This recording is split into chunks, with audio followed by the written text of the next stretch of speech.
And he manipulated a situation where he had a team of customs officers and border force that could clear anything he wanted. Powerful, definitely the powerfulest smuggling organisation in Europe, just for one reason: the price of products was so expensive here, right? That tells you the profit margin, 17,000 a key. Jesus. So if you're taking down on a basis of 100 kilos, so now put down a figure of 1,000 kilos. If you get one of those a month, yeah, Jesus Christ, you got figures. Let's try the containers that have been cleared.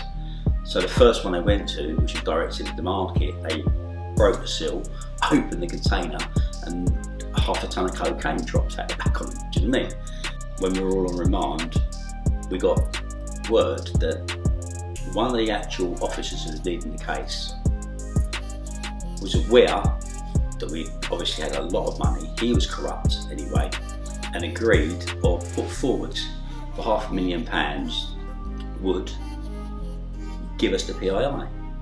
This jury goes out, they're out for the whole weekend, they're locked again, very dramatic. My fiancée, she was outside the court, my friends are there, everyone's very tense, interviewing everybody, back and forth, back and forth, back and forth. Come Monday, bang. Not guilty. And it ain't just the lives of the people you destroy, because there are thousands of victims out. It's the people that really care about you and you're supposed to love, that you destroy them in the process. And that's real. Even though we're doing it for this bravado and this ego and this money trick. Born from prison cell in Belmarsh, that carried it through Whitemoor, Coldingley, the Mount, Ford, Wandsworth, HMP 10 side prisons I went through. It was in me to carry that. And you know, they all got released. I formed it as a CIC. 1 year later, become a registered charity.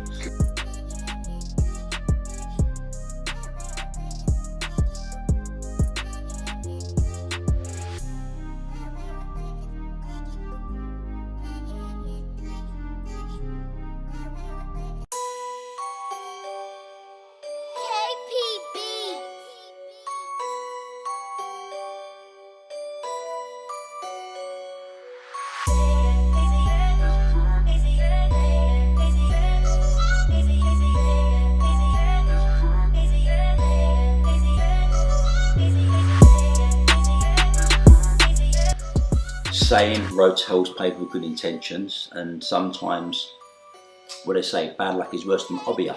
Old Jamaican saying, sometimes you just are so close yet so far, and an incident happened, not during the event, after the event, not even connected to the event, that made me really go back to Jamaica again, you know, and revert back to what I've been doing. But in terms of the Sunsplash, did Sunsplash cost you a lot of money to put on though? Yeah, Sunsplash was a huge event. As I said, it come to over £1 million to put on. But it didn't have to cost that amount of money. It could have cost a lot less. But it was a question of, it was entangled with licensing rights, and it was entangled with problematic bad deals made over the years. And we weren't to untangle all that stuff, so we become the best solicitors to basically go in now and try to untie this mess that was chaos. And along with doing that, we wanted to bring it into the 21st century, bring it into a brand status, you know. So we spent a lot of money in doing that, and we wanted a glamorous event. We didn't want to do an event that people sometimes pigeonhole as reggae events or urban music events. It was time to do something which was different. I remember we met when we were preparing for it at Victoria Park. I remember what's her name again? Kinda King, was it? Yeah, she'd done Mobos, and she came down to Victoria, met us basically. She had a partner at the time called Andy Russell, who was a white guy, used to be a BMX champion, I think, and they were saying, look, great event. We'd like to be looking at maybe doing, you know, an event and perhaps, you know, get involved with you to some degree. Mobos was tiny at the time, the second year they were doing it for. I mean, we discussed maybe putting on a Sunsplash award and funding something like that. And every organisation that was there at the time knew how big what we had was so huge and just wanted to be part of it. And I remember I thought, okay, we're going to make this one a big one. So we hired what was the main stage, what Glastonbury used, which was called the Oval, I think it was Oval stage, yeah. It was the biggest stage I had. The Privilege stage came after that from Start Higher. But we went backstage and we actually, we dropped tons upon tons upon tons upon tons of sand, white sand. And we created a beach backstage for the VIPs, and we had all the, you know, jerk pans cooking. We had specialist chefs coming, catering, all free. You know, we had beach bars. We had everything humanly possible, palm trees, the whole lot, and set this oasis basically backstage. It was madness, and it was basically we put forward the best of the best. You know, it was what we called overkill. But in the festivals industry, it's a norm to lose money on the first year.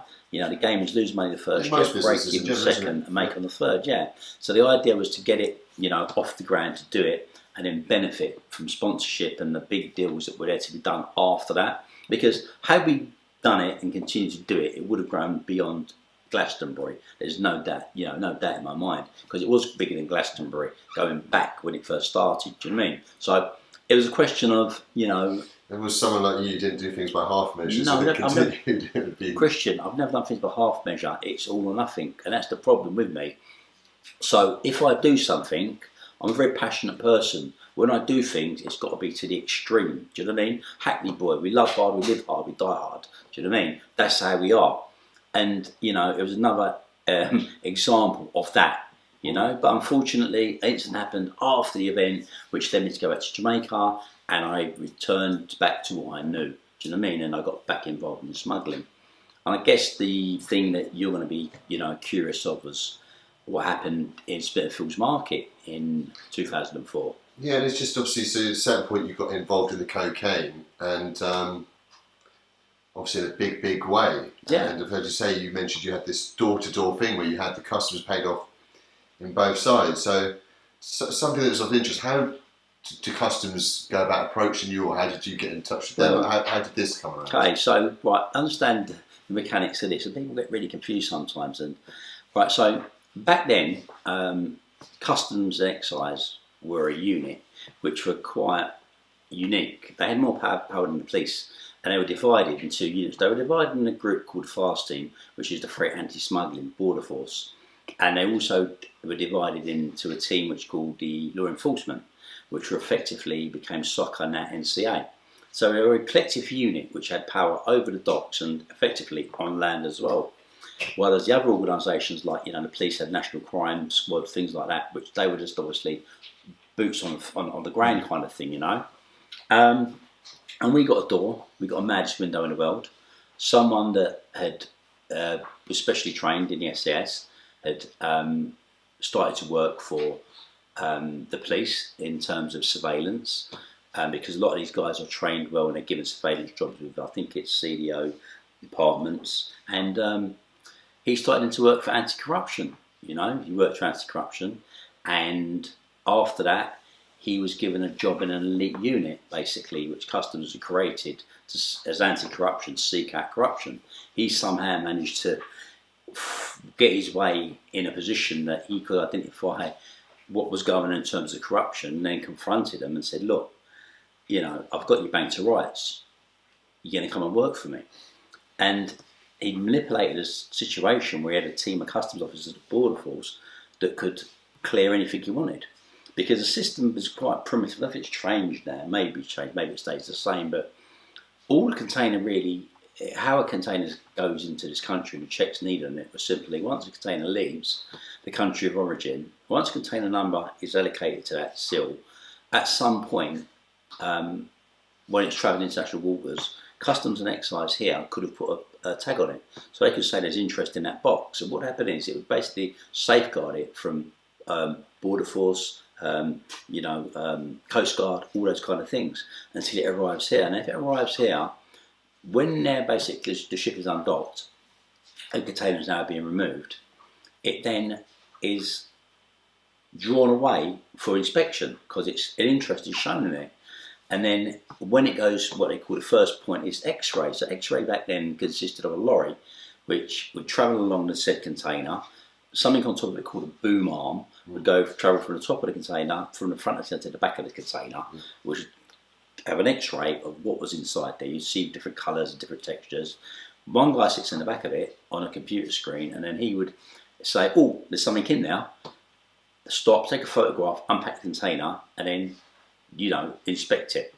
But having a team that could access the computer by showing interest into it meant the container was protected in the water. sent to the X-ray, where a team of, I think, 3 people, the driver who stays in the vehicle, the guy that sits in the back on the computer, and one guy stands outside to make sure it's perfectly poised and it's not unbalanced on a curb or anything like that, could have a container full of whatever you wanted, sit in the back of the container, all be involved in it, see there's clearly something wrong in there, and just turn around and say it's fine, it's cleared. And once that X-ray certificate is signed off, it goes in a cleared part of the wharf, and you're there to collect it. So obviously the lorry head goes up there, the bill of lading, manifesto's given to the person at the security gate, and it's driven out, clean as a whistle.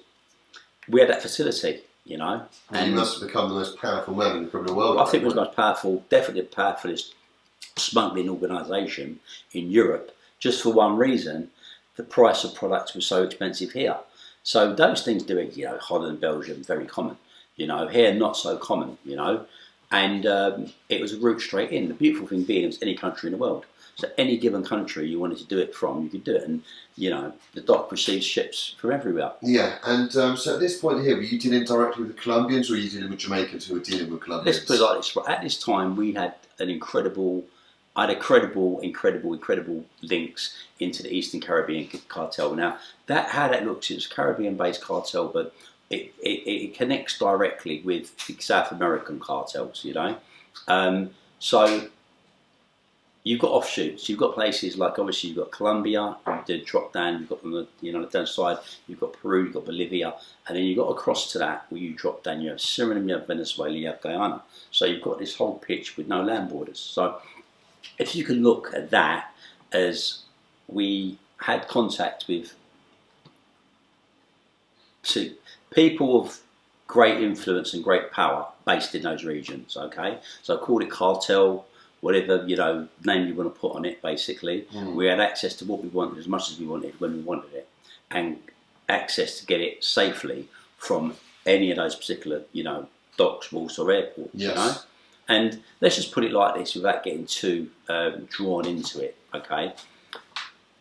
We had that facility. That facility worked for us, and we've done it as many times as we wanted when we wanted it.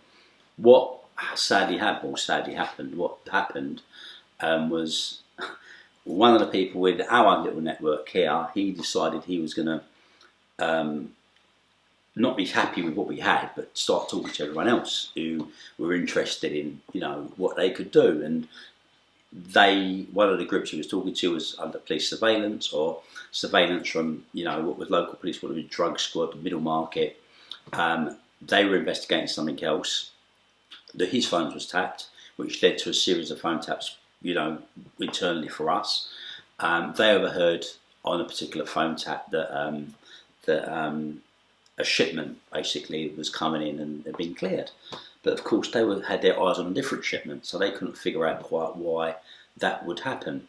Anyway, Customs and Excise were looking at other things, the Special Elite Unit. They trod over the police basically in their investigation and took charge of that investigation, and then they proceeded to go to the wharf. Where they went to the wharf, now they were in 2 units from the Customs then. There was Customs, which is now Border Force, and there was Customs Law Enforcement, which is now SOCA NCA. So they were the same body, they weren't 2 different bodies. So when they turned up at the wharf, they started searching containers which weren't cleared. There was nothing found on any of those. Then one of the senior officers, given the conversations we had, just thought, let's try the containers that have been cleared. So the first one they went to, which was directed at the market, they broke the seal, opened the container, and half a ton of cocaine dropped out the back on them. Do you know what I mean? And obviously their instance was, well, it's impossible. They couldn't have got through an X-ray. So of course they went and they checked the X-ray had been cleared. So now they were stuck. They were in a dilemma, because you've got your colleagues who you now know definitely cleared that, and there's no explanation out of that. And you've got these criminals who you really want to get. So there's your balancing. So what do? Do you arrest the Customs and then lose the case with the criminals? Or do you go to your colleagues and go, right, we have to clear together now, and this is what you do: keep shut, don't let them know that it's been discovered, otherwise you all go to jail, and bring them in. And that's what they've done. They fabricated it. That's the way it always happens. Created a trap. Since then, because I was thinking when I was listening to you, how rare it is that the customs people come up in the stuff, and it's always. That's right, of course. Yeah. So elaborate trap was created. We walked straight into it, and that was it. Bang. Yes. So it was real quickly before that. So at the point where you had this door open, then there must have been. Obviously, I don't want you to talk about specifics or incriminate yourself, but obviously it goes without saying that there's not you're going to be sending as much fruit as physically possible. So there's tons and tons getting sent. Yeah, tons and tons and tons, literally. If you understand, the production rate, of herbal cannabis and cocaine, it's what a global report is fraction to what's really being done, because they estimate it based on shipment seizures. But just imagine when shipments of that size are being cleared and there's never getting caught, and they say it was crop production and they've got ways of telling. They haven't got the first bloody clue, between me and you. So it was a very lucrative business, which tends to grow very quickly and continues to grow. Yeah, and so when I previously interviewed Stephen Mee, and he said that when he was working with the Colombians, so say 500 kilos got sent across, he'd have to pay all the transport, the customs costs, or him and Curtis would, and then they would get half the load when it got here.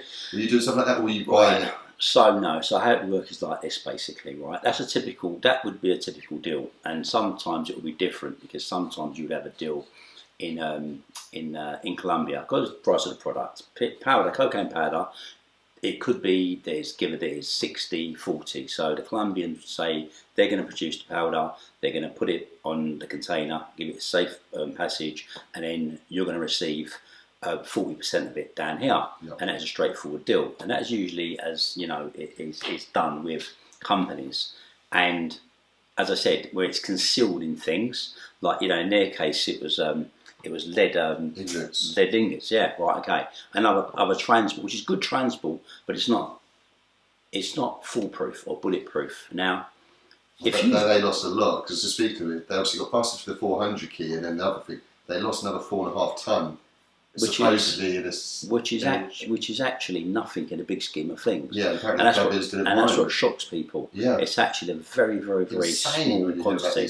Yeah, it's a small amount. You don't see more than usually you would find here. 3.5, 4 tons they'd put together and put on. But real cartels, they kind of put together like 20, 30 tons. And make shipments into the States and across. Not so much now, but Mexicans control it really now. But these are the kind of quantities that are passed through the wharfs every day. Yes. But at the height of all this, obviously again about incriminating yourself, how much money might you be making a week, a month? Well, let's put it like this, right?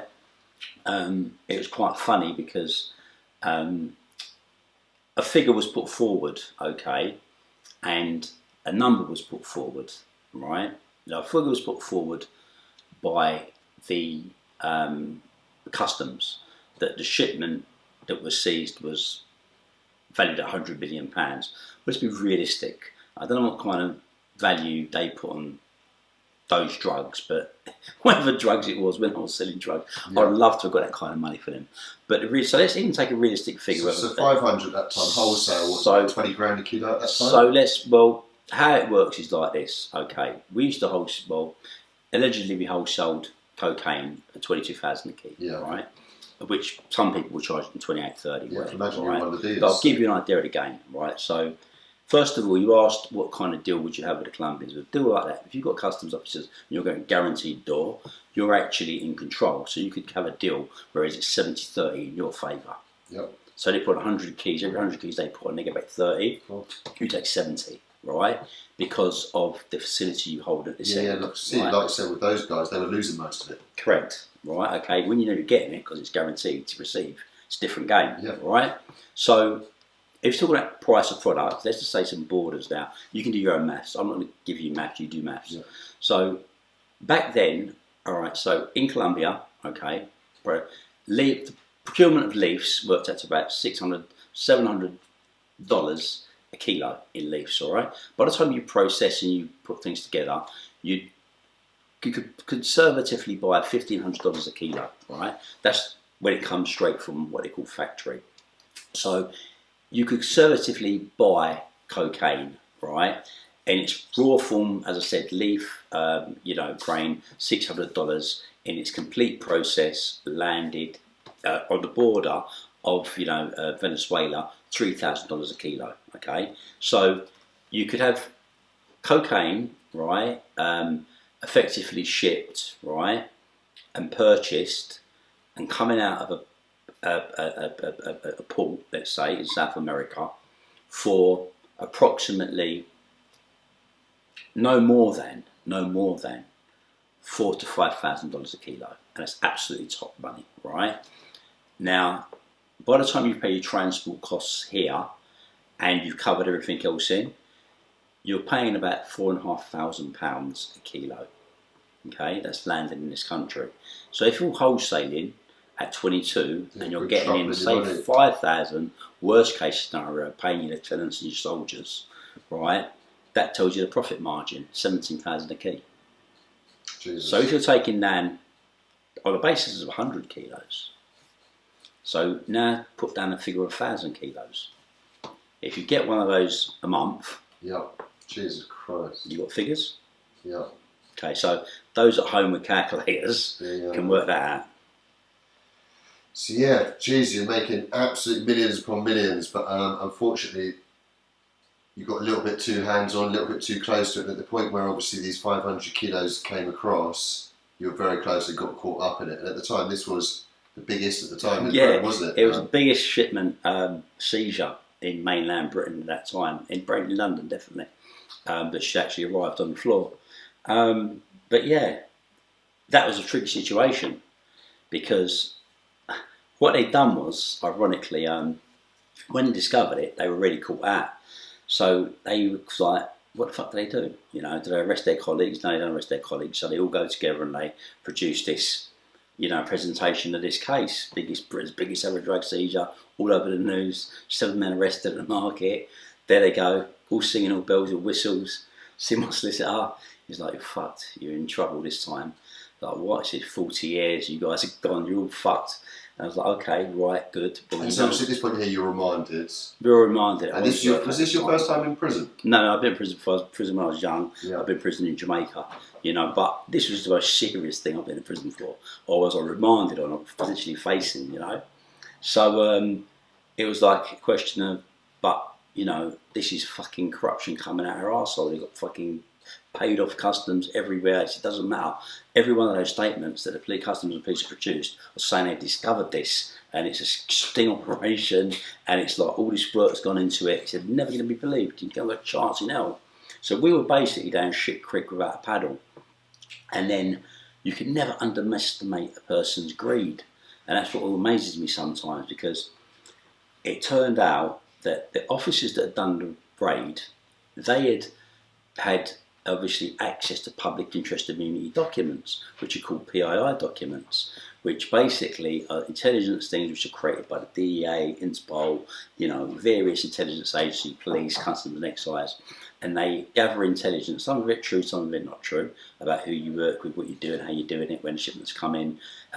In some of those documents, there were statements made and things brandished about, you know. And one of them stated that one of my co-defendants had £9 million converted to euros and foreign currency in the boot of his car parked somewhere. And greed is a hell of a thing. Anyway, at a point when we were all on remand, we got word that one of the actual officers who was leading the case was aware that we obviously had a lot of money. He was corrupt anyway, and agreed or put forward for £500,000 would give us the PII, or sell us the PII. Anyway, it was like, you never hear about that. There's no way, we've done well to get a whole team of bent customs in the first place. Now the police that are policing them, there's no way they're going to be bent as well. It doesn't happen, so this is someone trying to fucking con us. Anyway, okay, let's put it to the test. And we decided to, you know, experiment. So I said, okay, give us something that we can rely on, and if we can rely on it that it is correct and you who you say you are, then we'll do business anyway. A message was given to someone. My colleague said, "Listen, you know, something's been dropped off somewhere." I said, "What is it?" He said, "It's a key." I said, "Key or Kia code?" He said, "No, it's fucking Kia Street door key." I was like, "Well, what the fuck is that about?" Anyway, I got back through the fire because I had a mobile phone in prison. Sent a message through his contacts. "Listen, what the fuck is this?" He said, "Listen," he said, "the co-defendant whose house they went into," he said, "they've, you know, if he looks in the exhibits, right, for the thing, they've got his street door key. Told someone to collect that key from where it is and try his street door." Like, okay, boom.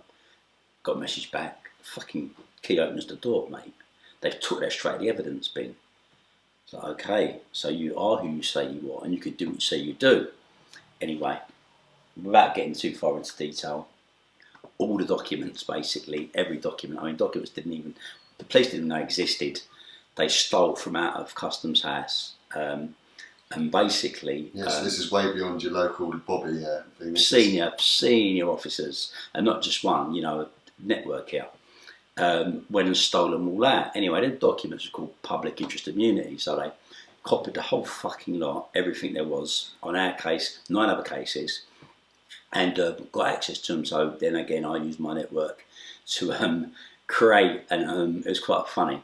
We created a Rule 50, was it 54? I can't remember. 52. There was a solicitor's rule used to put on documents, and they couldn't open them. Yep. Doing is, when we get the public interest immunity documents, it was stamping them like it was coming from a solicitor, and it was been posted into Wandsworth.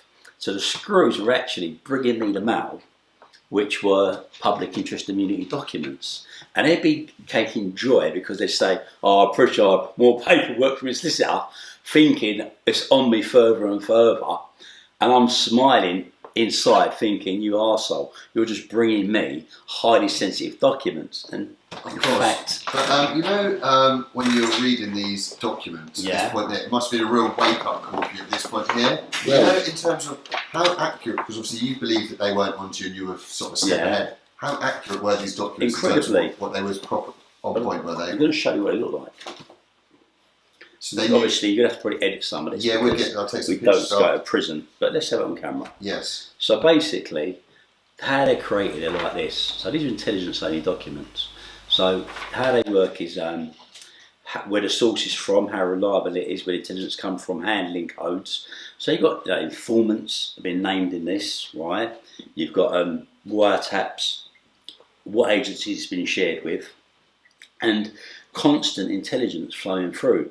You know, when shipments are going to be made, how they're being made, where the money's being routed to, you know, and then you've got cartels that are involved, supply sources, distribution sources. So when young people think they're invisible, or even old people, to the police and law enforcement, you're not. These documents are being made on you. Okay, the only person that sees them is a judge and the prosecutor when it's time, that time comes. So when you get this massive sentence, it's not because of what you've just done that day, it's because of this, what he's read. Stuff they believe you got away with, you know? Yeah, so to add to that, so any of these people out there thinking that they're under the radar, the police know 99% of what's going on, do they? And they pick and choose when they're going to come and get people. People don't realise there's no such thing as a new move in drug smuggling. It's all been done before, and the police and customers know every single move, every one of them. The problem why, the chances are, why you get away with things is for one reason only. They haven't got the resources or the time to do that and deal with other things. Like Encro thing at the moment, they're waiting and they're going to get another thousand. Exactly like Encro, you know. So that's how that game is played, you know. Great having those papers, brilliant, but what do they say? I'm up to my neck in it. And it was like, how the fuck do I turn this from a losing hand into a winning hand? Because that's what it's about. How do you make a winning hand out of a hand that stinks? Yeah. And I sat down and I thought, fuck's sake, this is a big problem. And I remember the week before I was going into court, I thought, there's got to be a way. If the police can't, no one can see these, barrister can't see, can't be told about them, bloody well, you know, the jury can't be told about them, we can't see them. I've got to think of a way of using these to my advantage. So I took a wad of them, I put them in my jacket pocket the day before I was going to go to court to give evidence.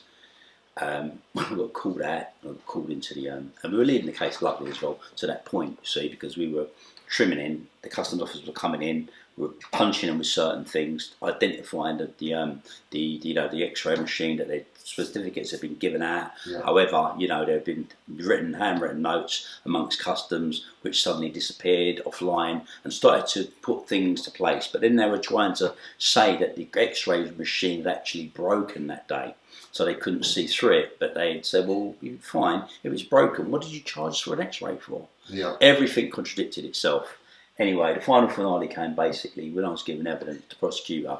He started to get very, lay his case upon me, and was all, correct in what he was doing, and I was the big bad wolf, and I pulled out a wad of the documents. So I started to read documents to the jury, and effectively it was confusion as to what the documents were. I walked up to the judge, I handed them to, I thought I sort of tried to pass them to the judge, but they claimed I threw them at the judge. He picked up his water bottle, he ran in his chambers. The guards grabbed me, pinned me to the floor, called out the jury was just thought what was going on.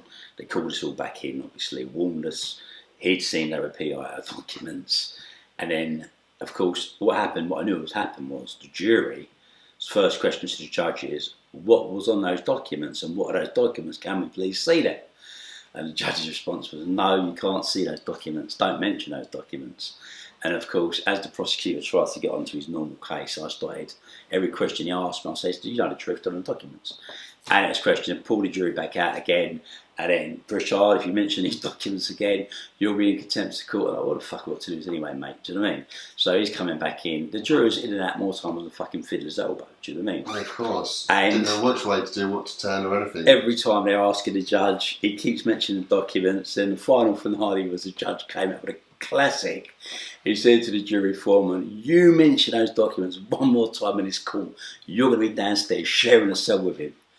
I saw the foreman's face and the whole jury's face, and I thought, bingo, right? Anyway, after the whole case was laid down, he couldn't properly cross-examine me because what I referred to as those, and he just stopped him every time in his tracks. Anyway, the jury went out, and then suddenly they were out, I think 45 minutes, they came back, but what the fuck? Anyway, came up with a verdict for the drivers, all not guilty on the drivers. So 3 of us were basically, to tell a lie, 4 of us were still there. They went out for a couple more hours. On the next day they came back, bang, another verdict. Think, wow, what's happening? Bang, one of my co-defendants not guilty again. They went back out again to retire. Anyway, we're sitting in there, going. And then we got to the fucking weekend, right? Deadlocked the weekend, came back in the next week. Anyway, cameras are queued up. Everything's getting ready. We're coming towards Christmas. You've got BBC News outside, and it's becoming a disaster zone now for the prosecution because they made such a big singing and dancing case about it. Now it's starting to look really bad for them. Anyway, the jury came back and said, look, we're just deadlocked. We cannot come up with anything. So all of us, well, the 3 that were left, we got a hung jury. So the hung jury means you're going to go back for a retrial in a case of that size. So we went back to Wandsworth Prison that night. And I must say, the way you dealt with it was absolute genius, because obviously I wouldn't know what to do with sort of documents like this. It was a real awkward situation. Well, it was the first time it's ever, and it's the first, it's never happened since in a British court of law that's ever happened. Do you know what I mean? And I'm sure, it probably won't ever happen again in a British court of law because it's unheard of, Anyway, at a certain point there, obviously, it's a very high-profile case at this time, and you had Donald McIntyre get in touch with you. Was this before the first or during the second? That came when. That was quite funny how that came about because during the case, I was like, "This is fucked," because I've got the flipping. We know what's gone on. They're covering it all up. We're fucked. You thought, all right, if it goes wrong, what can I do? How can I get an appeal? Because it's got to be appealable. But if no one knows about it, we're stuck. And I got a phone call from my fiancée at the time. She said, listen, just got this phone call from this production company. It's Don McIntyre's Underworld. He wants to do this documentary on you. Like, what? Anyway, there's no fucking way you're going to have Don McIntyre anywhere near you on a trial like this because he's the man that doorsteps criminals. Yeah, that's what he used to do, didn't he? Right? And I was like, Jesus Christ, what am I going to do? I thought, hold on, no. I know what I'm going to do. I'm going to bring this guy in. I'm going to get this guy to do this documentary, because if it all goes terribly wrong for me, and that goes out on TV, BBC, ITV, Channel 5, where it's broadcast, you're going to have millions of people going, what the hell was going on? Guys saying this is corruption. How the hell did all this happen? So I drip fed him. Over 3 months, he was getting drip fed, filming everyone around me. Couldn't film me because I'm in prison. Had a mobile phone, so doing them phone calls from prison. I mean, it's a dangerous game you were playing, but my gosh, you played the most dangerous games. What were you going to play? I played dangerous games all my life. Yeah. I was placing 40 years in prison. Yeah. It don't get no more dangerous. I've been around people that have been murdered on a daily basis. I've dealt with hundreds of millions of pounds. I've, smuggled prolific amounts of drugs globally across the world. What more dangerous game was there to play? Yeah, no, this was, right. This is how the game's played. Yeah, if you're going to play, you step up, man up, and deal with it, right? And at that time, that's the kind of guy I was. I'm not that person anymore. Back then, I was that person. And I brought him on board to do this documentary. He'd done the documentary, and then, of course, we got a hung jury. And, of course, he was outside with his cameras and everybody. So the prosecutor and the judge, never forget it, told the jury to go out the back door, not to go out the front, because there's like camera crews out there, right? And at this time I'm laughing, because I'm thinking we got them on the run. Anyway, it's like, yes. So I went back to the cell, Bottle Wandsworth, never forget it. So I'm laying on my, because it takes ages. When you come back from court, it's late. You have to, the buses are queued up in the yard. All the people have got to be, put through. All the ones coming from court, everything like that. So you're in there for hours, sitting in that sweatbox. Horrible experience. Anyway, I got through, got put back on the wing, got a shower, went back into the cell. It must have been about 9 o'clock that time, or 10. The news starts, fucking news is on. It's coming near Christmas. And they had this whole segment dedicated to cocaine. And I looked at it, I watched it, and I was talking about they took these swabs of cocaine from the Houses of Parliament, the toilets in there, and they were making out what this thing was. It was this terrible thing that was destroying lives. How terrible it was. And then there was a segment, a 5-minute segment, they'd done a special on it, right? And I could see that segment was specifically made for the verdict, right? Which would have been guilty, 40 years each these men received. There's a prolific gang working with cartels from South America and the Caribbean, and it would have been a whole big story. And instead of that, they had a ridiculous thing. They got some little guy who sells little bags on the street, had him driving around in some sort of face covering, talking to the camera, and it was just moody, basically, right? And I thought, fuck, this was a big thing, right? Really big thing, And this is how they were going to justify it. So I thought, you know what? That's how you're going to justify it. Watch when my day comes. Anyway, we went back again now. We've sat down in prison, told 18 months are on remand, revising the case, still got my ammunition, but this time I know it's going to be harder to do that trick again because they're onto me. So when this trial starts again now, they're saying, right, Pritchard, going to handcuff you to give evidence. They're figuring there's no way this guy's going to have this trick coming out on the judge. So they're all smirking, thinking we got him now. I'm thinking, okay. Anyway, unbeknown to him, when my co-defendant went and gave his evidence in chief, just prior to that, he then gets to the end of his giving evidence in chief. That ain't cross-examination, that's just telling the story. So he gets that whole corruption thing, gets that the whole roller coaster, then starts to say justiceandcrime.tk, justiceandcrime.tk. And the judge is like, what are you talking about? He's gone, that's the name of the website, all the corruptions officers, all the informants, all the stuff is, right? And the judge is, what? Anyway, the jury's perking up like this, the prosecutor's raffling, what he's talking about. Anyway, the jury's called out, the thing's brought down, everyone's put downstairs, under the court, in the thing. The legals go, what's happened, what's happened? I said, you better look at the website. Anyway, a website has appeared in Turkey with all the PII papers on it. Anyway, now they're in pandemonium because there's informants' names on there, there's flipping undercover police in there, there's customs, all over the world deep in operations, right? Anyway, it's a madness because now they're trying to tear this website down because it's in Turkey. It's a little bit less restrictive. Yeah. So what happens is the FBI now are sanctioned, court summonses by the High Court, Crown Court, everywhere to get this website down. The FBI get involved, and the FBI then, obviously because the internet is American, right? take it down. But it doesn't take down this website, they must take the like, whole fucking block, do you know what I mean, of Turkey, international incident they've created, do you know what I mean, right, to get this thing down from the website. Anyway, during the process of this also, and it's up there for like 48 hours, like, you know, even longer, so it's a pandemonium. An illegal pirate radio station does my fucking cell, right? And I've called my friend who's got a pirate radio. I said, listen, do me a favour, just every hour shout out the name of this website. So of course what he does is he then goes and he keeps promoting the website on the pirate radio station. So it's just completely out of control now, completely gone mad. Anyway, using the same military tactics. Same military tactics. Leopard don't change its spots. Leopard can change its mind, but it can't change its spots, right? So I've gone bang. Anyway, it's pandemonium again. The judge has come back with the same old chestnut, right? You're all, you're all going to be in contempt of court. This is a jury. If you start looking at laptops, investigating, so asking questions about this, they've all gone sour-faced. Jury's out. Do you know what I mean? Donald McIntyre's got in his documentary, he's been building up this for months. God knows how much money they've spent filming everybody, expecting the classic ending. You know, this gang goes down for 40 years and this is the end of this crime empire, blah, blah, blah. The kind of shows Jamaica, remember? Then all of a sudden, what he's got is, he's got this jury goes out, they're out for the whole weekend, they're locked again, very dramatic. My fiancée, she was outside the call, my friends are there, everyone's very tense, interviewing everybody, back and forth, back and forth, back and forth. Come Monday, bang. Not guilty. Anyway, of course, Donald was there. He's thinking, what the fuck am I going to do now? So the edit now on this Britain's Underworld is a love story, right? Which is a completely different, a great film though, I must admit, a fabulous piece of documentary making, you know. But yeah, and that's the journey of that one. And of course the police are completely embarrassed. But I knew it was over because on that weekend, on the Friday, the prosecutor, this was the case of his life. This was a game-changing case for him.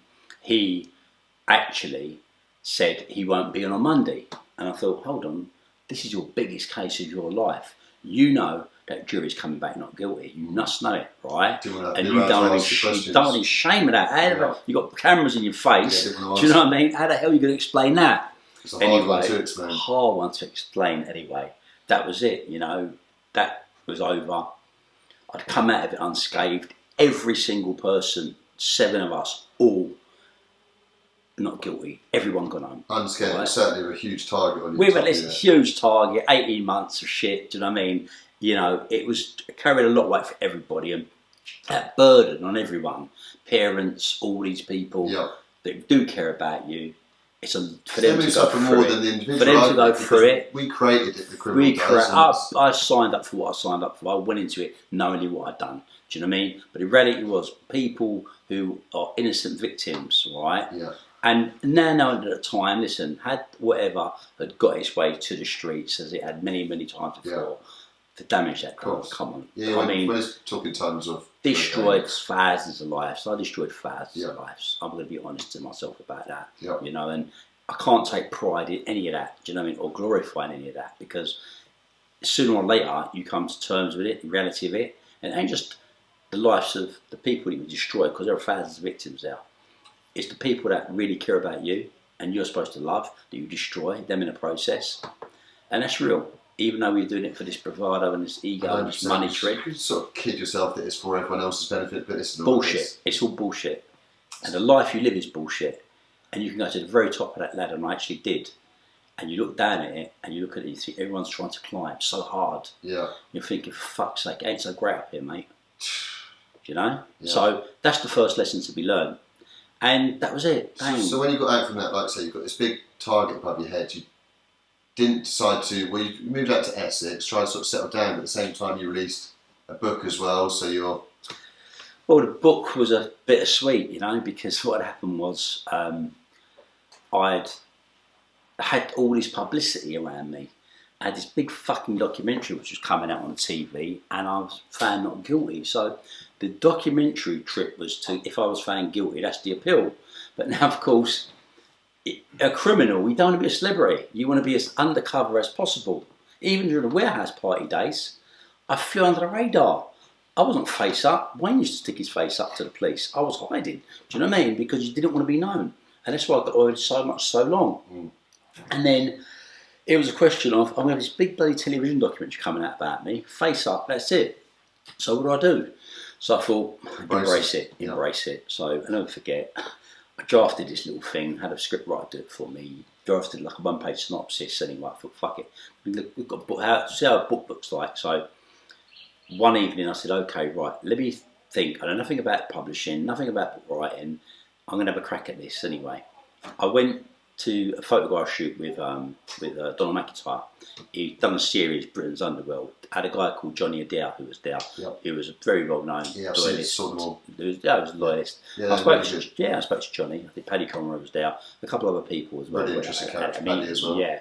Anyway, I spoke to John and I said, look, you know, because he'd had a few books released. He said, listen, you know, the best way to do it, they'll take you do your story all day long.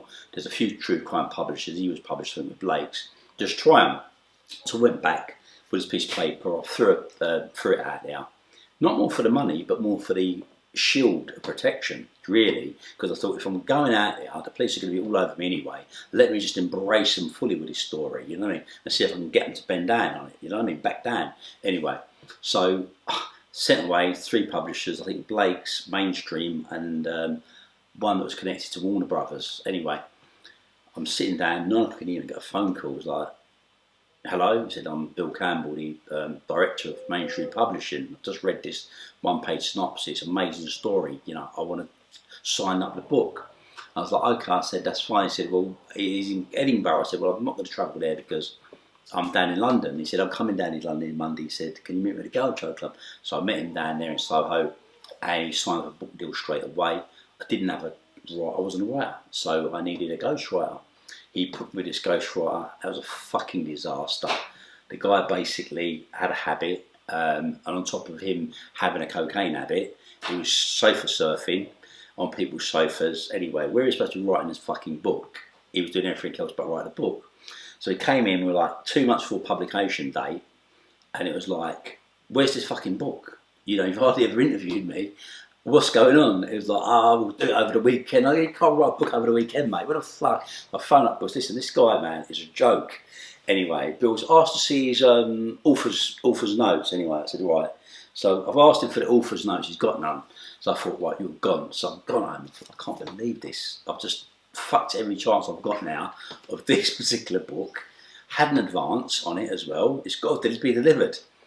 So anyway, I thought, who the fuck can I turn to? Anyway, there's a fellow I knew, friend, a guy called Norman Parker. Norman, he had a very interesting life. Norman, he himself had done 28 years behind the door in prison for a manslaughter and a murder. The murder was quite a funny story in itself. He'd gone to work, from my understanding, a bit of armed robbery, and what happened was the guy who he came back to the slaughter with, he turned the gun on him, basically, and wanted to take all the takings. So one of Norman's guys who was on a robbery with him crept up behind the geezer, hit him in the back of the head, and then Norman stood over the fella, took the gun from him, pumped him with bullets. They took the body, wrapped it up in a carpet, drove it to Epping Forest, and back then obviously at night you couldn't go into the forest. So a policeman on his bicycle, see him down digging his hole, God, said to him, what are you doing digging a hole? And what's in the fucking hole? And he's got his body in the carpet. Says, give me some ID. Back then you used to have the paper driving licence. Anyway, give him his paper driving licence. When the cop was looking at the licence, he takes a shovel, smashes in the policeman's heads, throws him into the hole as well. Anyway, covers it with thing, like a light grave he's making. Shallow grave, anyway. The fucking policeman ain't dead. So the policeman now comes up out of this hole in Epping Forest, like a zombie, holding Norman's driving licence, basically, with his ID. Anyway, great big fucking man. They finally track him down, hiding in some tent in the middle of Scotland, I think. Anyway, they get him back, they give him, bang, 28 years rec, but no intention to ever let him out of prison. He does the whole thing, he goes through Parkhurst, you know, he's written a few, while he's in prison towards the end of the sentence, he wrote a few books. Parkhurst Tale was one of them. Yeah. And it was like, Norman, I know Norman can write a fucking book. So basically Norman was a perfect candidate to write a book. Anyway. And And is he still inside at the time when he wrote the book? Well, Norman basically, after he went through what was dispersals back then, he then ended up, I think it was Colderley, for a number of years. Then he finally exited and went to Ford, which is an open prison. Yep. But prior to that, he'd educated himself in prison, got a criminology degree, and he started to write. Anyway, by the time he got to Ford, he had written this book, Parkhurst Tales. Anyway, he started to talk to publishers prior to release. Blake's took it on board. It always became a bestseller, you know. And he then has established himself as a writer. He went on to write 7 books after that. So I'd met Norman in 1987. During the time I was doing a festival. He was completely, you know, not long been out of prison, do you know what I mean?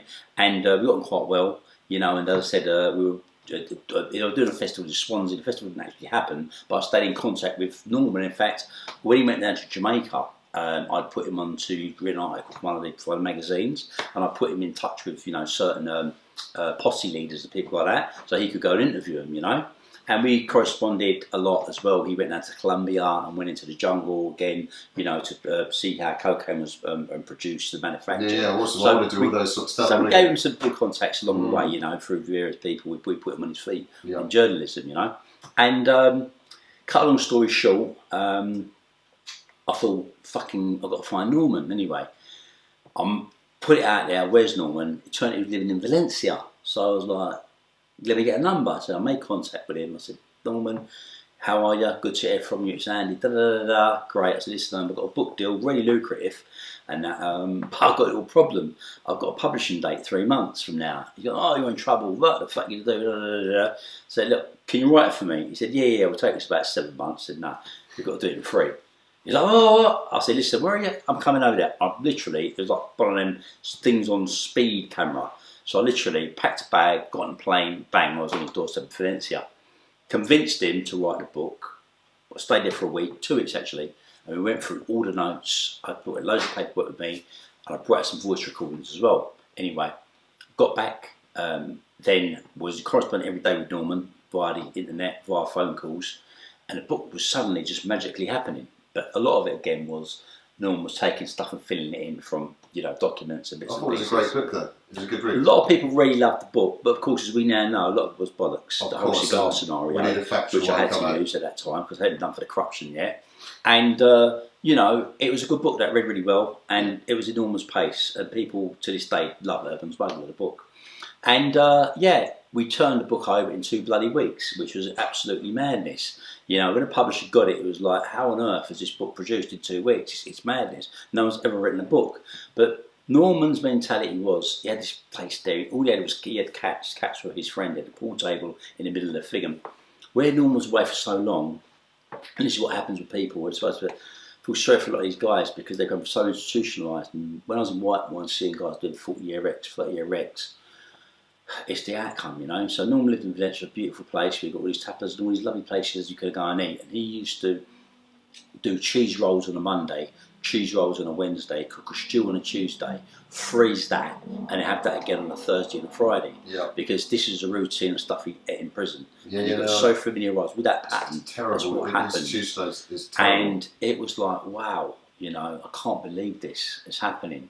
And it was like, he used to come down to like England and stay with me and stuff, and stay at the house, and like my wife, my fiance was like, Norman, take your boots off, man. You're up and down the stairs and you keep buying the son sweets, fizzy sweets and Coke, because you get them things on the canteen, you've got these patterns and stuff, and he doesn't understand, he's not really lived that life, do you know what I mean? So giving kids fizzy sweets at 9 o'clock at night and Coca-Cola to drink, it's not the thing you do. Yeah, I don't know about his environment's prison, you know, and that's what happened. And the book was written, we went out there with a book, as I said, it was really well received. It met the deadline, miraculously, and then I was on the journey of maybe taking it into the stages of a film. Yes. Well, that was another episode, you know, because the film now, it was like, what are we going to do with this? So the book was good, and it was like, okay, I knew nothing about the film industry, not a thing. And I was like, okay, in my life, I always do things myself. You know, I don't rely on people to do them. You know, if just show me what way to go and I'll get it done. But the film industry isn't that kind of business. Do you know what I mean? People spend their lives dedicated and focused on, do you know what I mean, on this craft. And a friend of mine, God rest his soul, Omar, who died a couple of years ago, he once said to me, and he went to university college and he studied filmmaking. Like, when you see these guys going up, or these women going up at the Oscars, and they're crying, and they're giving this huge speech, everyone in that crowd is clapping and they're crying too, because every one of those fuckers know what they've been through to get up there and get that award.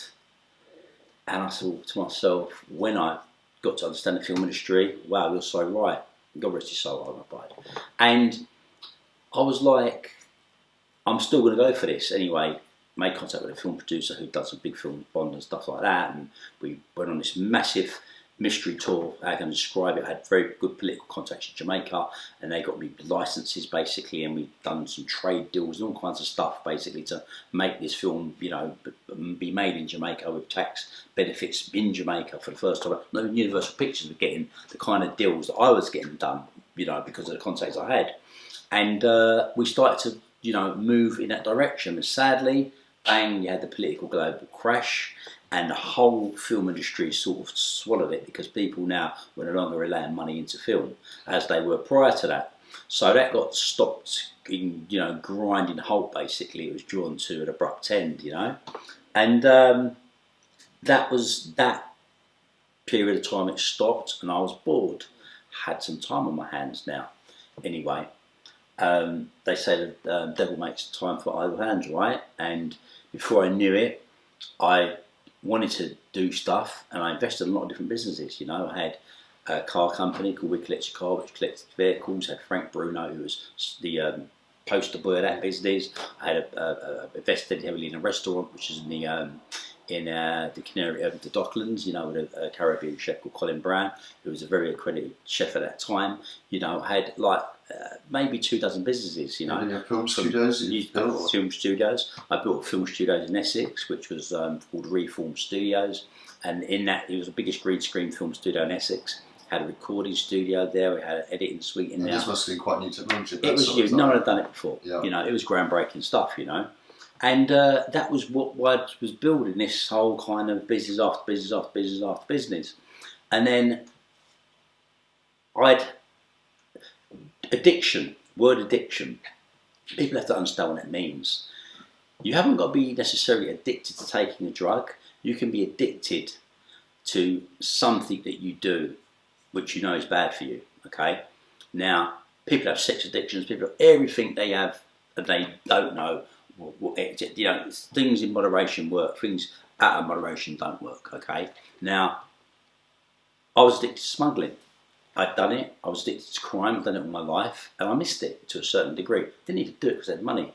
And I put myself in a position, without going too far into it all, but basically someone I brought on board to, you know, help at the studio. He'd had a series of events that happened to him where people were getting arrested and so on and so forth, and I had agreed to arrange some stuff for him, and cut a long story short, I found myself in a situation driving behind 6 kilograms of cocaine. And this is just crazy. I'm sorry to interrupt you. After all the stuff you've got away with in your lifetime, and then at that point now, it's sort of someone who's close to your friend. But I was put into a trap. But it's really. kind of fitted with the crime. Yeah, Crime always blend with something like that, isn't it? It fits into what happens. It was poetic justice. If I was going to go down, it had to be something which I could at least expect to happen to me, you know. And that was it. Bang, you know. I walked straight into that. And was he setting you up on that day when he didn't? Because I've heard you say, like, obviously you're following him with 6 kilos, you crashed into a police car, he pulled into a lay-by, surely. The series was this, right? It'd been getting, I have to laugh about it now because I've got no anger in my heart for him, right? So, he'd been getting people arrested throughout the course of the year, starting with his tenant, you know, the door got kicked off, they found 60,000 pills, 5 keys of weed, went to the guy's house, you know what I mean, arrested the tenant. The tenant said the house was rented furnished. He's the fucking landlord, you know, and the police are going to go to him and say, right, mate, you're arrested. Was he a professional informant, or was he just useless? I don't even know if he was an informant. He could have been a police magnate, he could have been an informant, he could have been a many fucking things. How long did you know that? All unknown, he was a fucking complete idiot. Well, it was quite funny, the story of him as well, because I didn't know him from Adam. And then one day a guy that I knew, who had been knocking around the scene for years, he turned up at my house with the fella. And the guy was a degenerate junkie, man. He was like, you know, all over the place. He couldn't speak properly, he was slurring. But he was just a real hazardous guy, the person you wouldn't have anywhere near you. And I was like, what the fuck are you doing with him? Anyway, this is my pal, he's this, he's that. Anyway, so fair enough anyway. having a drink in the house, never forget. And then the guy went down the road to get some wine. He's gone missing for about an hour and a half, 2 hours. He's come back, he's got all blood in his head. I said, what the fuck's this happened? Anyway, he was like, there's some fight and all this, that, and the other. I said, well, fucking, we're going to go down there, see who it is. No, don't worry. Anyway. So I thought, what was that? Didn't pay no attention to it. Anyway, suddenly, about 2 weeks later, I went down to the shop, the lot of the wine merchants. And the guy comes out and goes, your friend, he smashes up. I said, what are you talking about? He tries to go, apparently, on the top shelf looking for the best bottles of wine. He's gone up tiptoe and he's pulled the fucking shelf down, and the wine's come down, hit him in the head, obviously, and other bottles have been broken. Do you know what I mean? So the Turkish people have come bolting out of there now. They're obviously fuming. They're like looking for the guy, but they've associated him with me. Anyway, so that was baptism by fire. Anyway, it was years later that I moved to Essex. One afternoon, I was on my drive. This car pulls in the drive. It's him. Do you know what I mean? And it's like, oh, what the fuck? Anyway, cut long story short, you know, without getting into too much, but he then had placed himself around me. You know, he got a job as my driver because I lost my driving license for a period of time, and then he had this chain of events basically of people getting arrested and not telling anyone, whether he was doing it deliberately, whether he was taking gear off of people and then they were getting arrested and he didn't say a word because he was getting the money, whether he was setting them up to get arrested. You know, it's all part of the parcel, but it's all history now, you know what I mean? Anyway, my time come anyway. He's told me he wants some gear. I've organised it, which didn't have to do, but I missed the game a little bit. Told him, if you know where this near this fucking thing, keep me away from it. What does he do? Comes to my house in the morning and says, I've got to follow him down there because the guy that he's driving with don't want to go with him. And I'm thinking, what the fuck? Why come to me? Do you know what I mean? Anyway, I turned up to this. I'm going to go down there. I'm going to take my Range Rover. If any police turn up, I'm going to run them off the road. Anyway, police did turn up. I did run them off the road, and this arsehole pulls up in a lay-by with 6 keys of gear in the back of the car. Anyway, unbelievable. When it comes down to it, he then does a classic on me because then he turns around and said I am under duress. Given my, this guy was fucking you like given my every hole, mate. Given my history, right, there was no fucking way they were going to suffer. The police loved it. So when I arrived at Wandsworth, they probably gave you the idea. Oh mate, of course they did, right? Because I was doing these things and they were feeding him, right? Anyway, I got to Wandsworth. I arrived at Wandsworth, and I'm in now. They got this little camera thing. I know the guard. He goes, Pritchard, blah blah blah. Just wait here. Security comes down, goes, Pritchard. Home Office has been on the phone. You're a category prisoner. You've got to come down to the block. I'm thinking, here we go. It all starts, doesn't it? So I'm down in the block for 5-6 days. They then Shanghai me to Belmarsh. Do you know what I mean? Yellow and fucking green suit. You know what I mean? Fucking just going through the traffic light, not just stopping for traffic lights. Fucking Cat A van. The whole scenario. I'm in Belmarsh. I get first court appearance. There I am, bang, video, what they call it, video appearance thing in the court. He's there behind the thing in the court. And then there's a load of people there in the dock, all people that's been arrested prior to it all. And it's like madness. It's like, what the fuck is going to happen next? Anyway, then I'm hearing him saying he's responsible for this, but then he's under duress. My barrister Winifred's going, listen, this is serious. You sure he's not going to say it's you? Anyway, I said, no, he's not going to do that, is he? What the fuck? There's a load of people been arrested. Anyway, cut long story short, he does say it's fucking me, right? And then I'm in the middle of it all. So, as I say in Jamaica, saying, horse dead, cow fat, go to court. That's a big, massive drama. One of the guys who's in a thing, he manages to get out of the case and get acquitted. Me and the old, this idiot gets found guilty. Me and the old boy end up getting hung juries. Now I'm thinking, yes, I've fucking done it again. Even my barrister comes and says, fucking hell, how you do this? He said, it's fucking a miracle, right? Anyway, so I'm thinking, God's got me in it. God's got me. I can't get found guilty, right? Anyway, the fucking waiting for the next trial to come. It's getting closer. I phone up my solicitor. I say to him, why haven't I seen you? Do you know what I mean? Because we're getting close to the next trial. He's got a can't talk job, been arrested. I'm like, what? He's been arrested. He said, conflict of interest now. He said because of them papers back in like thing in 2004, they've arrested me. I'm like, what the fuck? You nothing to do with that anyway. It's one of their moves that they do because they arrested my sister, they arrested my PA. You talk about the feeling when that happened. I've had it before. My lawyer, when he called me up one day, it's the most serious case I had, that he's gone to me, I can't represent you anymore. And I said, you've been representing me for years. He goes, no, there's conflicts, they're going to try and do me for this and do that. And it was absolutely heartbreaking. Well, that scenario, that conflict, they don't arrest solicitors. It's an unforgiven rule. Do you know what I mean? So they turn up at the Old Bailey to arrest my barrister and doing madness. They're just saying the fucking gloves are off. And I knew it when I saw the officer on that hung jury and looked into that dock. I made the worst mistake of my life. I smiled at her, and tears was coming up her eyes. And I thought, fuck. This is really personal to her. God, this is really personal, right? It was personal beyond personal now, you know? Anyway, as it all went down, there was a drama within the prison as well, because what they'd also done was, this idiot, rather than trying to get his defence to say, listen, rather than say it's fucking drugs, say it's money, and the reason why I'm coming behind the police, because I thought they weren't even police, I thought they were trying to do robbery. So anything but drugs, right? Anyway, so I'm preparing a defence, hopefully he's going to run with, but I don't trust the little cunt, so I say to the guy next door to me, write this in your handwriting, please. So he writes it in his handwriting, pushes it through his cell door. Hey presto, in court, right, his barrister stands up, produces the note. Anyway, I'm thinking, yes, I'm glad he's done that. So he gives it to the judge, gives it to the jury. Mr. Pritchard, you've written this nuts. No, I haven't. I said, that's my handwriting, mate. What's he trying to say? Anyway, that's caused another drama. His barrister had to sit down, but then after he's been found guilty, after we're on remand now, me and the old boy left as hung juries, his old cellmate's come to me and gone, look, he's found this in his cell. I said, what's this? He started writing notes. I thought, yes. So I called one of the officers, because now this is evidence, new evidence to come in, because he's brought the notes in a previous trial, as he did in my book as well, which didn't help, right? Anyway, I'm like, great, give it to an officer at Belmarsh. He takes it away, one of them really straight officers.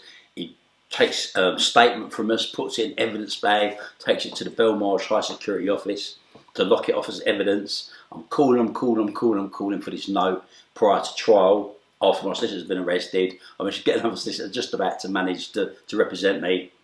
Go to trial, bang, got found guilty. Didn't even blink, do you know what I mean? Dan, anyway, right, I thought, okay, fuck you.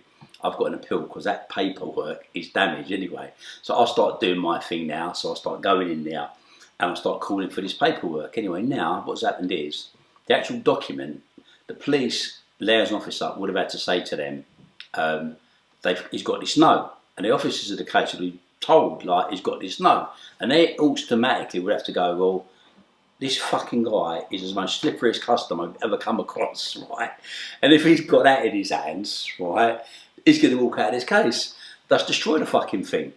And we'll worry about it afterwards, right? Anyway, that will be my explanation for what happened to that note, because nothing goes missing out of Belmarsh. It's safe. So I start playing it and saying, hold on, this is Belmarsh. You're telling me you lost a vital piece of evidence out of a safe of Belmarsh with on my wingman, maybe 10 guys in for serious terror offences. What if one of them was writing a bomb-making document to blow the prison up? Yeah, none of the prosecution. Right? And you just lost that. The prosecution aren't stepping up to an Andrew Pritchard. So now you're ringing bells because it's like, this is a threat to national security. This is Belmarsh you're talking about. So now the heat's coming on them, firing. But in the midst of this, and call it whatever you want to call it, right? Struck by a bolt of lightning, whatever. I get a conscience. And the conscience is, I'm in prison, I'm in Belmarsh. And CAA as well, right? Serious stuff. So. And every single day, I'm seeing young kids arriving in that prison, right? And I'm looking at these kids, and some of them's getting found guilty, getting 36-year rec, 40-year rec. Loads of them are coming in and joint enterprise murder. Same story, postcode gang. And I'm like, what is this postcode gang thing about? I'm not getting it. I'm missing something here, right? And it was like enemy on every corner. I'm saying, if you're a shot, you can't have an enemy on every corner. How are you supposed to be making money selling drugs if that's your game, right? And what you're killing people for that you didn't even know for a postcode you didn't own real estate in, right? And I was like, I have to do something about this, because these young boys, right, they're coming down, and a lot of them are Afro-Caribbean descent, a lot of them are Asian descent, and they're all in on murder charges. And my mother came out as a community leader, and she was the kind of person that was cherished her community. She fought for the next generation, the generation after that. And to see everyone killing each other, pointless, was insane, because we as kids didn't have babysitters. As kids, we would get dropped off at Aunt and Uncle's house, and you got to know your cousins, your relatives. And they weren't even cousin relatives, a lot of the kids. Yeah. They were just of children of colour. If they were African, if they were West Indian, if that didn't matter, you were in the same shit pot as everyone else. Do you know what I mean? It was us against the world, and we stood together, right? So why are you killing each other for? It's pointless. Doesn't make any sense. It's madness, right? And another prisoner, a friend of mine, Clifford Hobbs, he was a double A cap prisoner. You know, he'd escaped from a prison van, and a guy that had been shot apparently in this escape, and you know, he basically had the same mindset as me. You know, he was like, this is madness. You know, why are these kids just killing each other day in, day out? He'd done 7 years double A gap up in dispersal. He was down on cumulative visits. And we thought, you know what, let's try to do something to make a change. So we got in the area of the safer custody governor, Beverly Clark, wonderful one, and said, look, you know, if we can try to create a program, we can make a change with these young people's lives. And she was like, well, you know, it's a hard bite, it's a big ask, it's a lot to expect, da da da da da. Anyway, I'd started doing this stuff just before I'd got arrested, believe it or not. I was looking into this whole rehabilitation thing, you know. Anyway, we carried on, put together a group of guys, 3 on each wing, who basically had a bit of influence, who knew about the code and the postcodes. And eventually she said, after officers were getting involved and getting beat up in some of the conflicts, after kids were getting seriously stabbed in the prison, and it was terrible, and the bell was going off every minute, she was like, okay, I'm going to give you guys a chance. So we had meetings. It was unheard of. I said, look, these are the rules. If we have meetings with these guys, we cannot have any member of prison staff there. I was like, what? I said, no screws, you can't. I said, because these guys have to trust, and we've got to trust that this is our thing. This ain't a police thing, this ain't a prison thing. We have to work out how we're going to change this dynamic. Eventually she said, all right, and that's unheard of. So we drew together, I think, 12 guys. We had a series of meetings, right, which were put on for us. And we said, how we can do it is, we know the basic pitfalls. These kids come in, they're asked by the officer at reception, are they part of a gang? They say no, because the first thing they're going to get, if they get sentenced, is a bigger sentence. They put straight on the wing where all the enemies are. Most of their enemies are like, been there for a little while, so they've got friends in there. Yeah. So it's a fear factor. You coming in, I'm going to get you before you get me. So it kicks off. Now everyone gets locked up.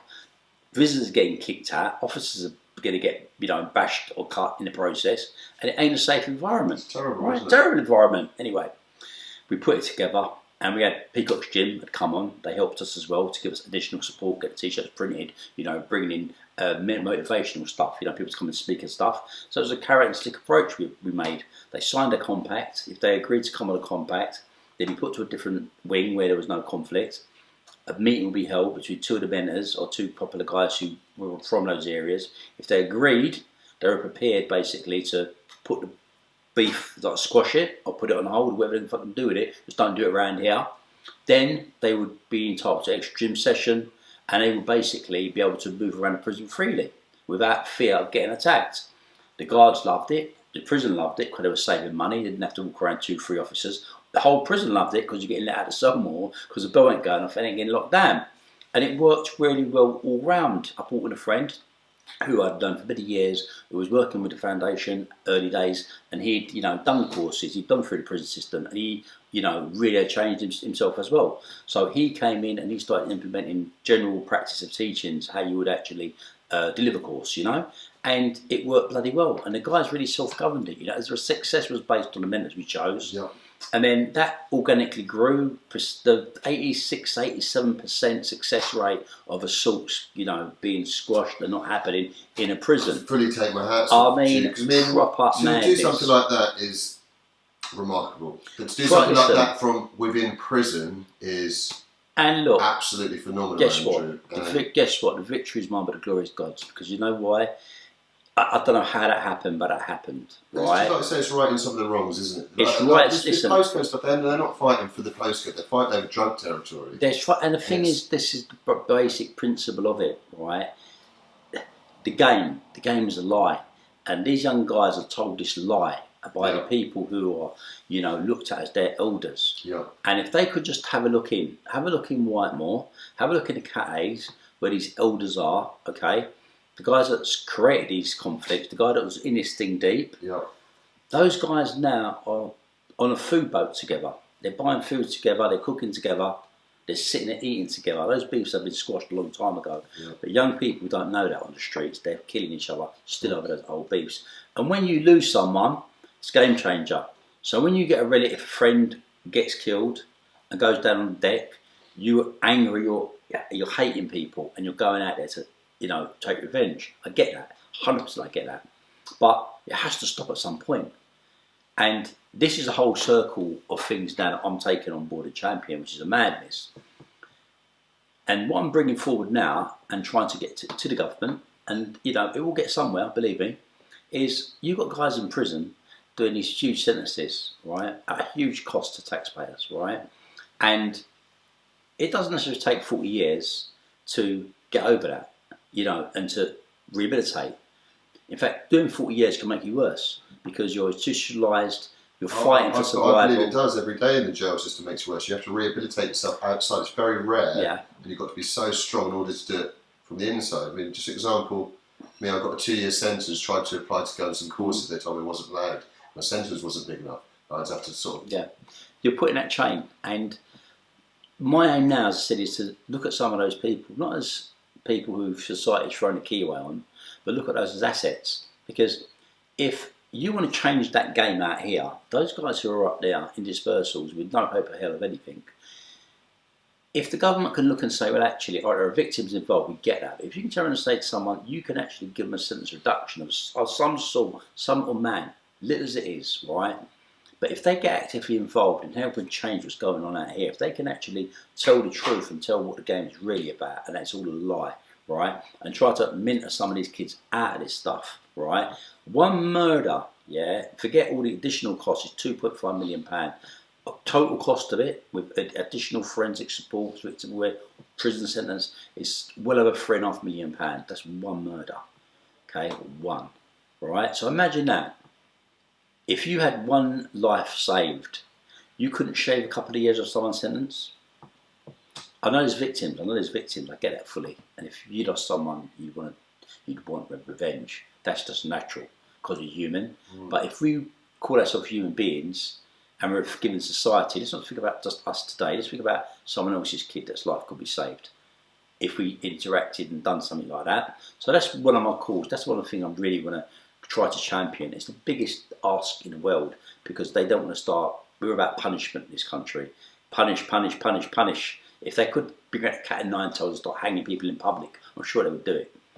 But we have to look at ourselves and say to ourselves, we're a humane society, we've got to try to educate the kids. And that's what I've done with AP Foundation. They left prison. Yeah, so obviously it started as the one postcode. When did it turn into the AP Foundation? Did you create that? Yeah, well, the AP Foundation, well, to be honest, the branch sort of yeah, it was born from prison cell in Belmarsh, and I carried it through Whitemore, Coldingley, the Mount, Ford, Wandsworth, HMP 10 side, prisons I went through. It was in me to carry that. And, you know, they all got released. I formed it as a CIC. 1 year later, it became a registered charity. Congratulations. You know? And that's a big step so many to people take. Claiming, like I said earlier, to be charities. You're not a charity. Listen, a profitable company, any limited company is not a charity. It's to profit your pocket, right? The worst thing is the facade of people trying to pretend that they're doing. You can't do this. What's worse than that? Like someone trying to pretend to be The problem you got with people, right, sometimes is they're very short-sighted, right? I've never taken one penny out of my charity. In fact, I put a lot of money into my charity and a hell of a lot of my time. I have got companies that make money, of course. Satellite companies offer that, okay, because that's what business is about. I'm an entrepreneur, so I'm not going to sit down and do nothing. I have to start doing things that are going to help me, but also help others, because I'm about building progress, you know. So the foundation was built, and, you know, we've come a long way. Touch wood, we're going to keep moving forward. And all those we talk to and work with are amazing. You know, and the work we do is amazing. I'm proud of that work. And my mum and my dad, I'm sure, God rest their soul, because I lost them both, will be proud of me now today if they could sit and they could see me, hear this, and see this, you know. But my vision, as I said, for this, it's bigger than me. And it's not an ego project, because AP Foundation, Andy Pritchard and all that, call it whatever we want, alternative pathway, action plan, whatever you want the abbreviation. It's not about me. This is bigger than me. This is bigger than I ever was. But what needs to come together is young people who generally believe they can change, or those people who are out there and thinking, you know, I'm stuck in this rut, but in the back of my head I've got a good business idea. Because if you can make it on those streets, you can make it anywhere. Okay, the old saying, you know, if you can run a game, you can run a business. It's all great. You can write a book. You could do all that, yes, sure. But it's easier to make it out here with the support. And that's why I've got professional people around me, Christian. I've got an amazing board of trustees, an amazing advisory board, you know, patrons, people who have got incredible skills, are beautifully positioned in the world of business today, who have given me full support.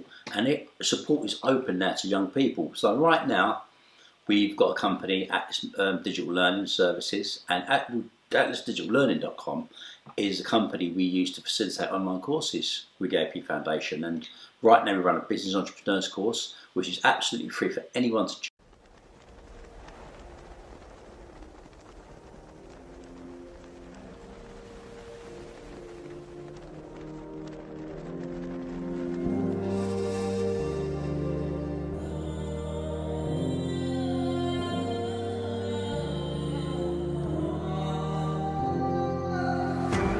We have a new name for the coronavirus. The World Health Organization has officially called it COVID-19. COVID crisis has impacted so many industries this year as the virus forced businesses across the country to close their doors. To say it's been hard has been an understatement. I mean, we're in territories that nobody's ever experienced before.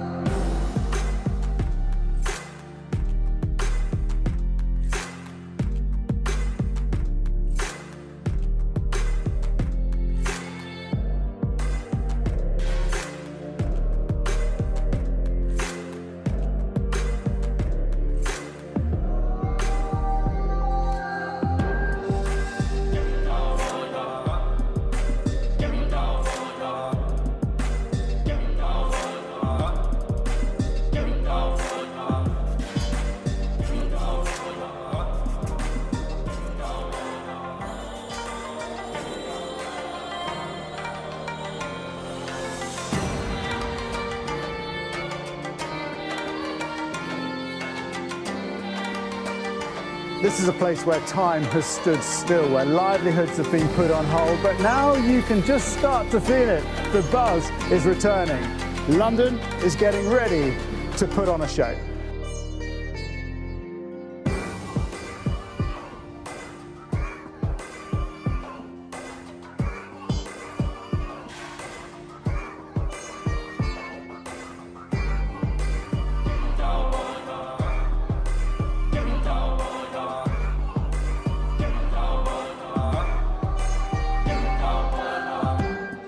Well, basically, as long as you're over 16, you can be man, woman, doesn't matter. You know, as long as you live in London. So over 16, living in London. What's that, within the M25, or is that? London, any London postcode, you're in. You apply online at AtlasDigitalLearning.com. You can fill an application. Someone will take you through the process. Then it's 12 hours initial learning. So you learn stuff online. You learn how to create a SWOT analysis, strengths, weaknesses, opportunities, threats of a business. We look at the idea. We break it down in very simple format, show you how to create a prospectus, business prospectus, you know, business plan, show you how you can get routes into, you know, getting funding for your business, get it off the ground, how to create a structure in terms of a limited company, a partnership, whether it's going to be formed at, you know, so that corporate structure is an important part of it, how to be aware of social media, you know, your branding, your trademarks, all the necessary stuff you need to make it successful. And every element from marketing right the way through, we give you that in 12 hours. But then the beauty is, it just doesn't stop there, because then you can take additional courses we offer in specialist areas. So it's everything from, you know, if you want to start a fitness business, a record company, a film studio, we can take experts again into further 12-hour courses, which you don't pay a penny for. Yeah, all free of charge. All free. We will take you from beginning to end, cradle to grave, right? And give you that. If I'd had that kind of knowledge available to me, and people who are so, you know, good at what they do, helping me when I was 20 years old, when I was doing Genesis, when I was doing any of the other crap I was doing, I wouldn't be sitting here talking about this, we'd be sitting talking here. about your Genesis Empire. We'd Forbes magazine. Do you know what I mean? Yeah. Or one of those kind of, you know, one of those things. Yep. And we'd be talking about why I'm a billionaire. That would be the conversation right now, you know. And every young person needs to have the opportunity. You're not saying you become a billionaire. There's 53 billionaires in the whole of Britain. Most of those people inherit their money. But to get to a millionaire ain't that hard, you know. No, and that's a real simple step nowadays. There's plenty of millionaires get born. Plenty, every day, you know. And you can achieve that. But most important, you can get satisfaction of being knowing you've achieved something, knowing you've made a valuable contribution to society, knowing you can hold your head high, you know, you can raise your kids without fear of, you know, reprisal situations. You know, you can live a life which you feel complete with, and you can stop living this lie. Do you know what I mean? That people tell you you have to do. And the whole grooming thing that goes on today, it sickens me, you know, because kids are being bought for a box of chicken. Do you know what I mean? Let's get it right, you know. People stand outside a chicken shop, giving kids, your kids, 11-year-old kids, 10-year-old kids, £5 a day. Boom, boom, boom, boom, boom. Week 1, £25. Week 2, another £25. £50 that they call them in and say, listen, you're in £55, big man. You can't go to his mum because he's supposed to be having school dinners, you know, paid for by the government. But his friends are eating chicken at a chicken shop, so he wants to go there and eat chicken from the chicken shop. As easy as that. And they're in. Hold this. Can you drop this off on your bike? Then they give them a little money, little change, give them a pair of trainers, give them a tracksuit, and they're holding guns. So why don't Adidas give me tracksuits, give the Rehabilitation tracksuits, give us trainers, and let us put kids on courses, and as a reward for them doing good, let's give them those trainers, let's give them those. You want to put a good thing to your brand? This is how you do it. You know, let's get our kids back, let's win our kids back, let's get them back, you know. Let's take pride in what we do and take ownership of what we do. Indeed. So, in terms of like how can people help you, and sort of people and companies and stuff like this, so you need companies to try and support you, and so you can make some of these initiatives in place. The bigger the company, the better, but any sort of help. Well, look, and how can people reach out and support this? Well, look, people can reach out to the foundation. As I said, you know, we're a very active charity, apfoundation.co.uk. You can send us an email. We've got a project now which we're pushing towards getting together, which is a bus project. It's titled Made in London, which is something we want to develop and have it up and down the country. We're going to be the first company basically to introduce virtual reality, prison cell experience, where a young person can go and put on a virtual reality headset and experience what it's really like to be in a prison, but also see what it's like to benefit from good stuff. So we'll have a podcast studio which drives up and down live with various guests on it each week, you know, at different locations. We'll also be having a recording studio on there where they can learn how to edit stuff, not only film, also music. So we're going to have things on there that can be productive and help in the community, as well as use it as a food bank as well, to get into states and places where there are families who are actually suffering basic needs for children, basic food. Right. Do you know what I mean? So that's what we're about. Any company that wants to associate themselves to be part of that, we're happy to bring you on board, you know. And it's not an ego project for me. This is real. This is a grassroots project to help people progress and lift us up. And are you still helping out in the prisons? Are you still doing any courses in there? Yeah, we have a relationship with a couple of the prison providers basically, and we have a whole menu of courses which we develop every day. We have courses from trauma, we have courses for women prisoners, we have prisons for elderly prisoners and stuff, because there's a huge elderly prison community now which seems to be booming up. We have courses to get kids out of gangs, we have intervention for knife crime. We have, as I said, courses basically developed in drug trafficking, everything you could imagine how to come away from drug trafficking, or take drug trafficking, but you know, it's like all these are written by ex-offenders, lived experience, you know. Everyone involved in this foundation, obviously besides the boards of trustees and those people, but down to boots on the ground, are all people with experience, people who've been behind that door, people who have gone through that lifestyle. You know, people can add something, you know, and can say, I know that, I've been there, I've seen that, I've done that. You know, and that's the difference. And so I think it's fantastic, and it's fitting that you're trying to sort of give something back. And like I say, you take up the chin, you acknowledge all the damage you've done over the years, and you're trying to repair some of this and trying to help. And it's probably good for you as well, keeps you out of trouble, allows you to look at the damage that gets done from this criminal thing. And it's... But, you know, the thing is this, right? Sometimes at the end of the day, people keep going and don't know when to stop. There comes a time, and we find ourselves in a race, and we're sprinting, okay? We're sprinting. there comes a time you realise you can't sprint it all the way.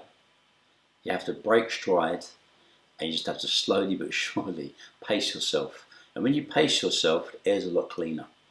Okay, you look at more things, you study more things, you come to realisation. Okay, and the realisation I came to was by slowing down. And I realised the things that I just ran straight past and missed were the really important things I had to stop and take notice of. And that's where I'm in my life now. You know, I take notice of everything. And not think about, it's not about me. It's about how are you today? What's going on in your life? What can we do to help you? Because if I help you, you'll help someone else. You know, and that's what the Message JP Foundation, you know, just trying to be a positive inspiration in people's lives, you know. So, yeah. Absolutely. And so what about people who have sort of been down the wrong path and maybe in a better position? Are you looking for new mentors at times? Or? You know what, everything is a challenge, and those people who have been down the wrong path and, you know, at crossroads in their life, you know, they're the people really we want to bring into mentors. Yeah, so more so the people as well that have, not at the crossroads sort of period, but they maybe in the past have been in a bad position, but now they're not. Yeah. Are they sort of people you'd be looking for? Of course they are. And that's what we do every day, you know. There's people I go to all the time who just come out of prison. Sometimes there are obviously problems because they, you know, they're on licence and so on and so forth. But these are people who lived the experience, you know. And I think what the realisation has come, so in order to get to young people or to be able to put something across and it be taken seriously and for people to know it has a credibility behind it, you have to have lived that experience. And, you know, so when someone comes out of prison, they think, oh God, I've come out of jail, you know, what am I going to do? Because I'm being blacklisted, I can't get a job here, I can't get a job there. Think about becoming a mentor. You've got those life experiences as well as skills. You know, you just got them from making your mistakes. So you've made those mistakes. Why let some young person make the mistakes you've already made? Learn from your mistakes without having to make them themselves, right? And that is the philosophy behind what we do. You know, I've made mistakes all my life. You know, and then became that person, supposedly, that a lot of these guys who are in that ladder somewhere want to get to. And I'm telling you now, it's not worth it. Yeah, so you became a multi-millionaire, criminal kingpin, mastermind. What were the benefits of crime for you? What were the benefits of crime for your family? Right, for you, you live in the moment, okay? But the reality is, it's like you have a drink. You have a drink and you get drunk. And then you wake up with a hangover, okay? So in the moment, you're living and it's great and it's fabulous. But when you lay down and you wake up, there's a hell of a hangover, right? And a hangover is the reality. It's seeing my parents age rapidly. You know, my mother get dementia rapidly. My father, you know, have, you know, elements brought upon him because of my incarceration. You know, they died 6 months between each other, you know. Having my first child's mother died of breast cancer when I was in prison, you know. Missed most of my, I have 3 sons. 2 of those sons, I missed most of their lives because I was on the run, you know. My youngest one, I missed half of his life because I was in prison. It's like, what have you achieved? If you came to be a man, a good father, a great role model, your kids are your everything. You need to be there for them. You know, people who care about you, parents, and that family thing is really important. Not a family thing that people tell you on the street. Come on, fam, we're family. If family ain't giving you drugs to sell, your family ain't giving you guns to hold on to, your family ain't telling you to go and stab someone for them. Yeah, so there's a lot of people out there, sort of these professional criminals who are going to be sort of living in a false sense of reality that they're doing this for the benefit of their family, being a criminal, and the money is all going to support going on holidays, cars, clothes, house, and it's eventually they're all going to suffer. Christian, listen, most people, okay, in this world, right, who stay in this game will spend half their adult life in prison, okay, right, over half, right. Now, I've been compared to criminals, an incredibly successful criminal, okay, because in my life, make me bad luck or not, I spent 10 Christmases and 10 New Years in prison, okay, all right. Now, when you do a Christmas or a New Year in prison, believe me, you should be with your family, all right. Now, I'm a successful criminal. That's how mad that is, right? people who are getting into the game, chances are they're going to spend the vast majority of their life in prison. So if you take it like this, whatever you're making, the day you hit prison, right, the time you spend in jail with no money, right? If you have money, they do confiscation order, they take your money, right? That's how the game is played now, right? And what you would probably get in a regular job, right, or if you go and get yourself a profession and you get yourself a 5-year or a 10-year sentence, right, over that period of time, had you took on a profession and had you actually or set up a business, okay, Mate, all of them, anyone who did legit. On average, you would earn over between 5 to 15 times more money, legitimately, than you would in crime. Yeah, so the younger people look at this. At 16 years old, I was short-sighted. I was thinking making £1,000 a week. No adult could tell me anything because I was making more than most. And I was thinking, yeah. And then a few years down the line, and you're in and when hole, and all comes, these people have got ahead of you, and it's come on. Do you know what I mean? And then you come out blacklisted, like you're saying, 5-cent job. You can't get back again. You can't get back on the ladder. You've got the stigma around you. You've done it. Damage has been done, and you're forever paying that price. You know. And as I said, it's not nice in any shape, form, or design for someone to go down that road because you know it ends in death, destruction, misery. Full stop. Well, like I said, congratulations on the work you're doing today, and I look forward to seeing AP Foundation. Thank you, Christian. Yeah, definitely. And hopefully we could do some bits to help you. Hopefully we'll do this together as well at some point, you know, down the road. Absolutely. When more stuff's happening as well, you know. Absolutely. And so, talk about yourself on a personal note. What have you got to? What are you going to be up to over the next couple of years separately from the AP Foundation? Is there going to be another book come out? Another book to talk about? The journey now. I think now you've got the sort of the end to the book, the final chapter where you're doing the good rather than. It is. You know, at the end of the day, I always said to myself, for a film to be made and for a real book to be written, and it would have to be something which has the closure, you know, and it tells a story as a story to tell. So I have written another book. It's called Behind Every Empire Lies a Crime. Hasn't been released as yet. And that's been written over 5 years in prison, you know. So every detail, every single emotion has been put into that book. Yeah. And that is the book, obviously, which will be, you know, all being well, will be translated into a network TV series, you know, over as episodic. So, you know, that'll be good, you know. And as I said, it will tell a story, but it's not a vanity project again. Yeah. It would have been so much a vanity project had I done this sort of 15 years ago, 20 years ago. But now it's a story of life, but more importantly, it's a historical document to tell the history and the truth of what this game's about. Absolutely. I think that's a great note to end it on. And Andrew, I'd like to really thank you for your time today. And guys, please reach out to Andrew through the AP Foundation, the website, Instagram, get in touch with him. If you've got anything that you can do to help him, please support him. And yeah, like I said, we look forward to doing this again soon. And then the next one we could maybe just concentrate solely on the AP Foundation and talk about what's coming up. Hopefully you've got the bus. That'd be great. And something else. Thank you. Andrew, thank you very much. Thank you, Richard. Pleasure.